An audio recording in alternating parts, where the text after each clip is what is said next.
Student, मैं दुर्गेश वर्मा आपको मेरे YouTube channel biology classes bye Durgesh sir में आपका स्वागत करता हूं। बच्चों, आज हम लोग क्लास 12th का एक टॉपिक स्टडी करेंगे बायोलॉजी में, और आज का जो हम लोग का टॉपिक है वो है एड्स। इससे पहले मैंने अपने प्रीवियस वीडियो में आप लोगों को ऑटो इम्यूनिटी टॉपिक बताया था, याद होगा आप लोग को। इसके बाद immune system in our body, ये भी मैंने टॉपिक बताया था, आप लोग को क्लियर हो गया होगा।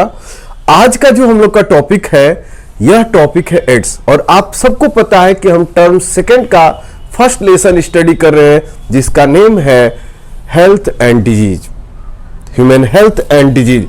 Human health and disease lesson में हम लोग जो स्टडी कर रहे हैं, आज का टॉपिक जो हम लोग का रहेगा वो होगा एड्स।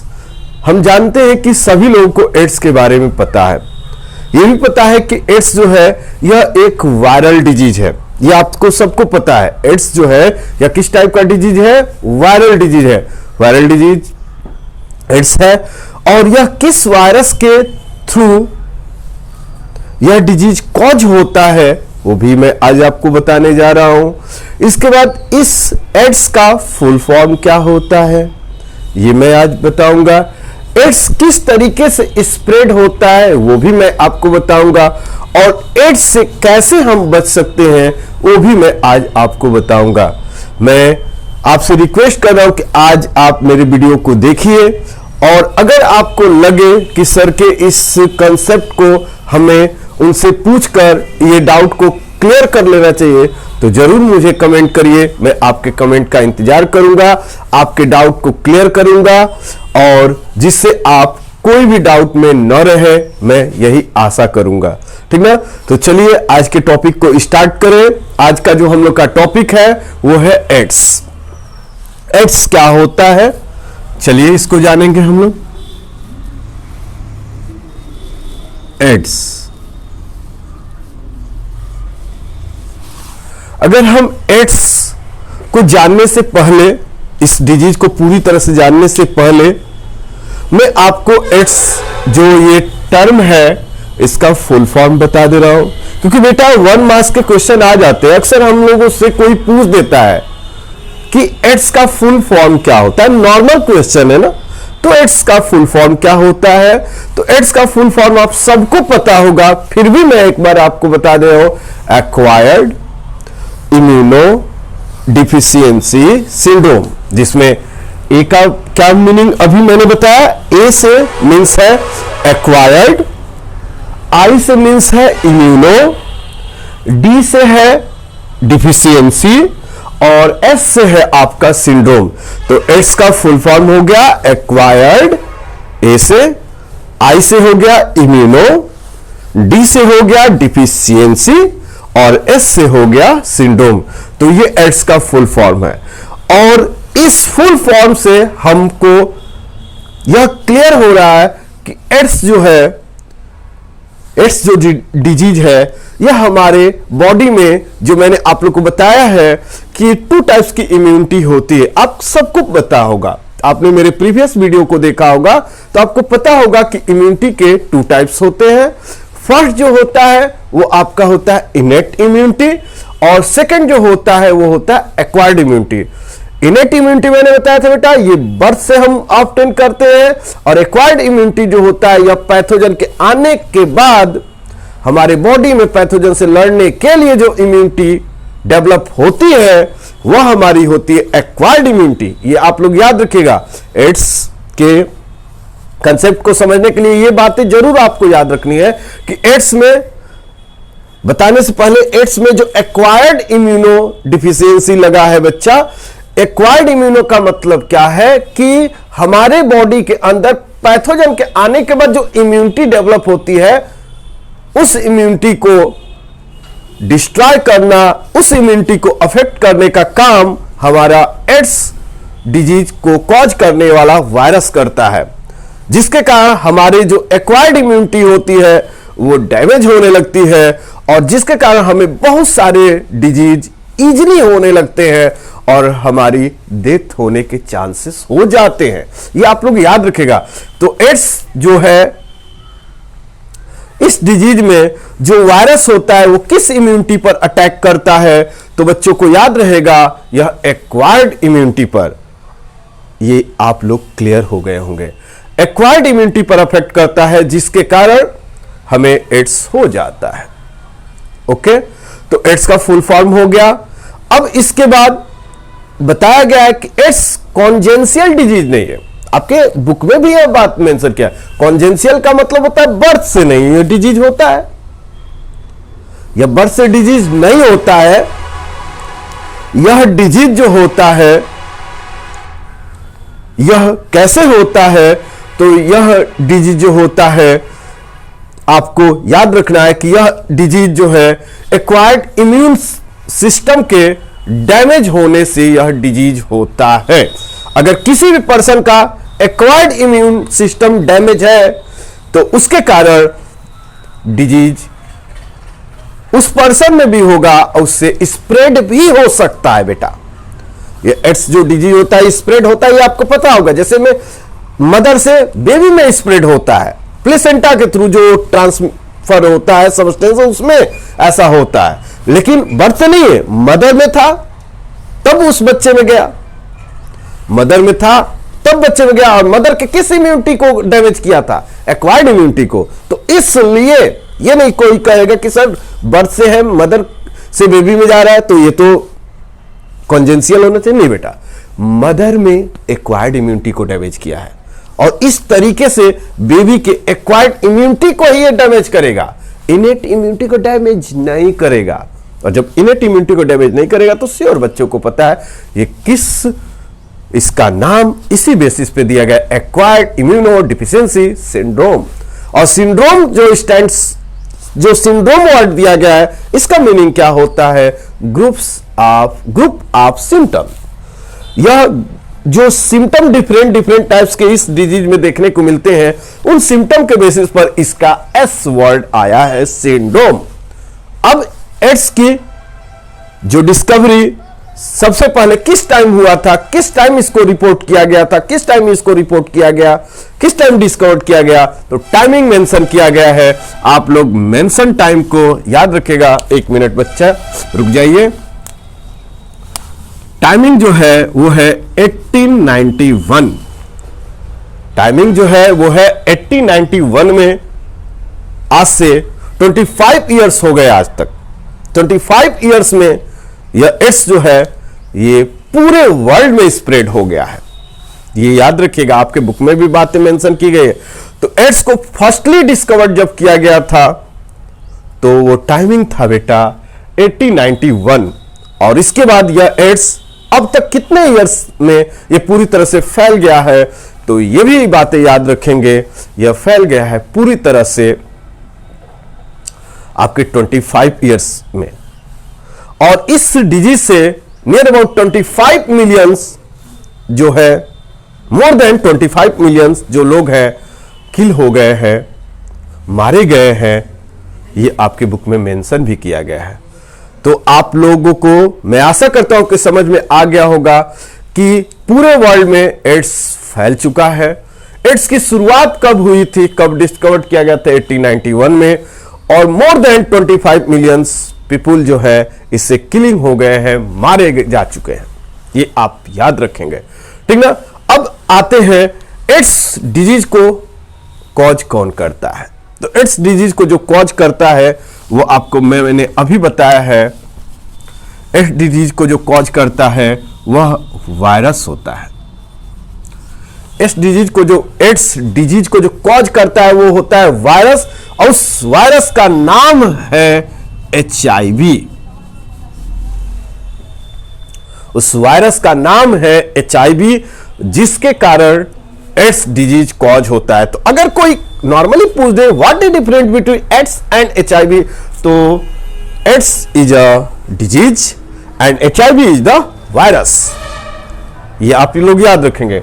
एड्स जो है ये डिजीज है बेटा, और HIV जो है यह एक वायरस है। और इसका फुल फॉर्म क्या होता है अगर आपको पता होगा तो अच्छा है, तो याद रखिएगा, human immuno deficiency deficiency virus. यह जो वायरस होता है इसका फुल फॉर्म बच्चों के सामने मैंने लिख दिया है, याद रखना बच्चा, नोट डाउन कर लेना इसको। ह्यूमन इम्यूनो डिफिशियंसी वायरस यही वायरस है जो डिजीज को कॉज करता है। किस डिजीज को? HIV। ये आप लोग याद रखेंगे। और ये हमारे किस इम्यूनिटी को अटैक करता है वो भी मैंने अभी आपको बताया, एक्वायर्ड इम्यूनिटी को। ये सब आप लोग क्लियरली नोट कर लीजिए अपने माइंड में, जिससे आप लोग को कोई डाउट नहीं आएगा। तो यहां तक अगर क्लियर हो गया तो चलते हैं एड्स किस तरीके से स्प्रेड होता है, एड्स क्या कंडीशन होते हैं जिससे स्प्रेड किसी पर्सन में ट्रांसफर हो जाता है, ये आज मैं आपको बताने वाला हूं, ठीक ना।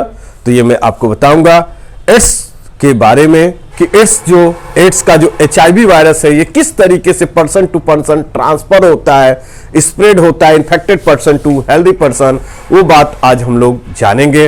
एड्स के सराउंडिंग कवरिंग होती है कैप्सिड की। इसके बाद और भी बहुत सारे स्ट्रक्चर होते हैं जो आपको याद रखना पड़ेगा, ठीक ना। जो पेप्लोमर्स होते हैं, एक स्टैंड लाइक स्ट्रक्चर आपको देखने को मिलेगा जब आप एड्स के वायरस को देखेंगे।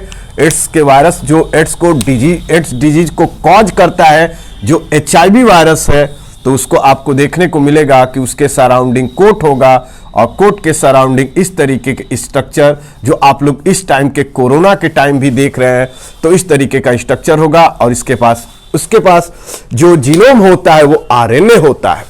ये भी आप लोग याद रखेगा, अगर पूछ देगा कि वायरस के अंदर जो जीनोम होता है, जेनेटिक मटेरियल होता है एड्स वायरस के अंदर, वो क्या होता है? RNA होता है कि DNA? तो बेटा बताना RNA होता है, ठीक ना। ये आपको याद हो, जैसे एक वायरस आपको याद है, आपको पढ़ा चुका हूं कि DNA कंटेन करता है। वो कौन सा वायरस है बेटा? बैक्टीरियोफेज। ये मैं बताया हूं आप लोग को। तो अगर आपसे पूछता है कि HIV वायरस के पास जो जीनोम होता है वो किस टाइप का होता है, RNA टाइप का होता है कि DNA टाइप का होता है, तो आप लोग बताना RNA टाइप का होता है। तो मैं आशा करता हूं कि आपको समझ में आ रहा होगा एड्स के बारे में। अगर कोई डाउट होगा तो प्लीज मुझे कमेंट करके आप पूछिएगा, ओके। चलते हैं हम एड्स के स्प्रेड होने की कंडीशन को जानेंगे। एड्स किस तरीके से स्प्रेड होता है? तो सबसे पहले एड्स जो स्प्रेड होता है बेटा, वह थ्रू सेक्सुअल कांटेक्ट। अगर कोई इंफेक्टेड पर्सन है जिसको एड्स हुआ है और उसके कांटेक्ट में अगर कोई आकर सेक्सुअली कांटेक्ट में आता है तो उसको स्प्रेड हो सकता है, एड्स हो जाता है। तो पहला जो है वह अभी मैंने आपको बताया, पहला जो है फर्स्ट जो वे है आपके एड्स के स्प्रेड होने का, वो है through sexual contact. Through sexual contact. मैं आशा करता हूं आपको क्लियर हो गया होगा। और थ्रू सेक्सुअल कांटेक्ट का मतलब मैंने अभी आपको बताया है कि अगर किसी पर्सन जो इन्फेक्टेड है एड्स से और उसके साथ सेक्सुअल कांटेक्ट में अगर कोई आता है हेल्दी पर्सन, तो उसमें यह डिजीज ट्रांसफर हो जाएगा। ये क्लियर हो गया। इसके बाद जो सेकंड वे है वो है आपका ब्लड डोनेशन और ब्लड ट्रांसफ्यूजन। ब्लड डोनेशन, अगर कोई डोनर इन्फेक्टेड है एड्स से और अगर वह किसी हेल्दी पर्सन को ब्लड डोनेट कर देता है बेटा, तो उससे भी एड्स स्प्रेड हो जाएगा। ये आप लोग याद रखिएगा। तो पहला through sexual contact, second blood transfusion, third जो है थ्रू शेयरिंग नीडल्स, नीडल के शेयरिंग से।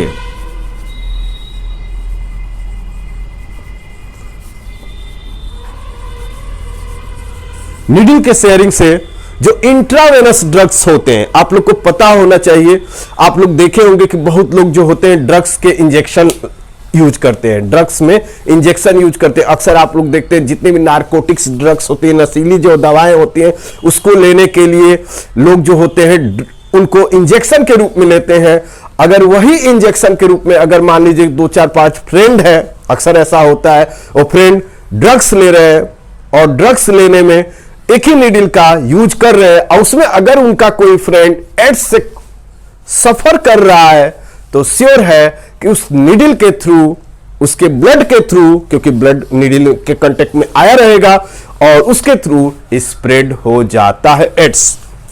तो तीसरा जो वे है बेटा वह शेयरिंग नीडल, और लास्ट जो है mother to their fetus, their baby, और उसके बेबी में कैसे जाएगा? थ्रू प्लेसेंटा, क्योंकि प्लेसेंटा के थ्रू जो ब्लड का ट्रांसफ्यूजन होगा, ब्लड का ट्रांसफ्यूजन के ब्लड के जो कंपोनेंट जाते रहते हैं बेबी के अंदर, तो उसके थ्रू भी यह डिजीज स्प्रेड हो जाता है। तो लास्ट जो वे है वो है मदर टू बेबी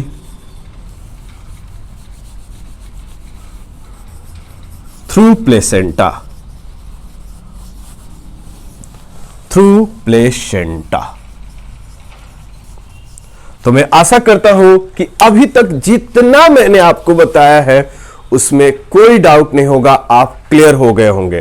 ठीक है, इसके बाद हमें जो जानना है बेटा वह जानना है कि एड्स अगर किसी पर्सन के अंदर एड्स का जो वायरस HIV वायरस है जब वह इंटर करता है तो उसके किस पार्ट को सबसे पहले अफेक्ट करता है, धीरे धीरे किस तरीके से पूरे बॉडी में वो स्प्रेड हो जाता है। तो याद रखना बेटा कि एड्स जब किसी पर्सन को होता है, जब HIV वायरस इंटर करता है तो उसको पूरे बॉडी में स्प्रेड होने में नियर अबाउट 5 इयर्स का समय लग जाता है। कितने इयर्स का? मैंने अभी बताया 5 इयर्स का समय लगता है। और एड्स का जब वायरस इंटर करता है, एड्स का जब वायरस इंटर करता है किसी पर्सन में, तो सबसे पहले वह जिस बॉडी के सेल को अटैक करता है उसका नाम होता है मैक्रोफेज, उसका नाम होता है मैक्रोफेज। आप लोग याद रखेंगे एड्स का वायरस जिस पार्ट्स को, जिस सेल पार्ट को सबसे पहले अटैक करता है वो नाम होता है मैक्रोफेज, क्योंकि ये किल करने का काम करता है वायरसेस को, डिफरेंट टाइप्स के माइक्रोब्स को। तो सबसे पहला देखिए एड्स का वायरस भी बहुत क्लेवर है, सबसे पहले उन्हीं को मारेगा जो उनको किल करने वाला है, उनसे अटैक कर लेगा, उनको पहले डैमेज करने की कोशिश करता है। और जैसे ये डैमेज हो जाएंगे इसके बाद टी सेल को अफेक्ट करता है, और टी सेल जो है हेल्पर टी सेल होता है, हेल्पर टी सेल बेटा याद रखिएगा, हेल्पर टी सेल। यह आपको मैं बता दूं ये मास्टर की का काम करता है, क्योंकि मैंने बताया था टी लिम्फोसाइट का काम क्या होता है। तो ये क्या करता है? एंटीबॉडी को प्रोड्यूस कराता है, किससे? बी लिम्फोसाइट से। तो अगर टी लिम्फोसाइट डैमेज हो जाए तो बी लिम्फोसाइट को यह क्या करेगा? स्टिमुलेट नहीं करेगा। क्या करने के लिए? एंटीबॉडी। और कौन सा टी लिम्फोसाइट? तो हेल्पर टी सेल नाम का एक लिम्फोसाइट का पार्ट होता है टी लिम्फोसाइट का, और इसी पर वह अटैक कर जाता है। कौन? आपका HIV वायरस। तो मैं आशा करता हूं आपको समझ में आ रहा है। सबसे पहले ये मैक्रोफेज को, और सेकेंडली हेल्पर टी सेल को, और एक वर्ड दिया है बेटा रेट्रोवायरस, एक वर्ड दिया है। वायरस बहुत सारे कैटेगरी में आते हैं बेटा, एडिनो वायरस होता है, ठीक ना। तो उसी तरह एक कैटेगरी है वायरस की रेट्रोवायरस, और रेट्रोवायरस का मतलब होता है इनके पास एक एंजाइम प्रेजेंट होता है जिसका नेम होता है रिवर्स ट्रांसक्रिप्टेज। याद रखना बेटा, रिवर्स ट्रांसक्रिप्टेज एंजाइम के प्रेजेंट होने के कारण इसका नाम है रेट्रोवायरस, ठीक ना। और यही रेट्रोवायरस जो है जिसके अंदर आपका आरएनए होता है जीनोम के रूप में, जब रिवर्स ट्रांसक्रिप्टेज एंजाइम क्या करता है कि आरएनए को कन्वर्ट कर देता है डीएनए में। आरएनए को डीएनए में कन्वर्ट करने के लिए जो एंजाइम इस वायरस के पास पाया जाता है, HIV वायरस के पास, वो होता है रिवर्स ट्रांसक्रिप्टेज, और उस एंजाइम के प्रेजेंट होने के कारण इसको रेट्रोवायरस कैटेगरी में रखा गया है। तो मैं आशा करता हूं कि आपको यह मेरा कंसेप्ट क्लियरली समझ में आया होगा। तो सबसे पहले अगर कोई पूछेगा तो मैक्रोफेज को, सेकेंडली किसको अटैक करता है? हेल्पर टी सेल को। और जब ये हेल्पर टी सेल और मैक्रोफेज को अटैक कर जाता है बेटा, तो क्या कंडीशन बनता है कि हमें अदर डिजीज के जो माइक्रोब्स इंटर करते हैं वो डिजीज कॉज करने लगते हैं, क्योंकि हमारा एक्वायर्ड इम्यूनिटी काम नहीं करता है और हमें बहुत सारे डिजीज हो जाते हैं, और जिसके कारण एक समय आता है कि पर्सन की डेथ हो जाती है। तो ये आप लोग को क्लियरली समझ में आ रहा होगा। तो अगले वीडियो में मैं किस तरीके से एड्स किसी सेल को अटैक करता है, क्या उसमें कंडीशन बनता है, वो सब मैं आपको बताऊंगा। मैं आशा करता हूं कि अभी तक आपको जितना मैंने बताया वो क्लियरली समझ में आया होगा। कोई डाउट नहीं होना चाहिए, डाउट होगा तो पूछिएगा। Okay, thank you.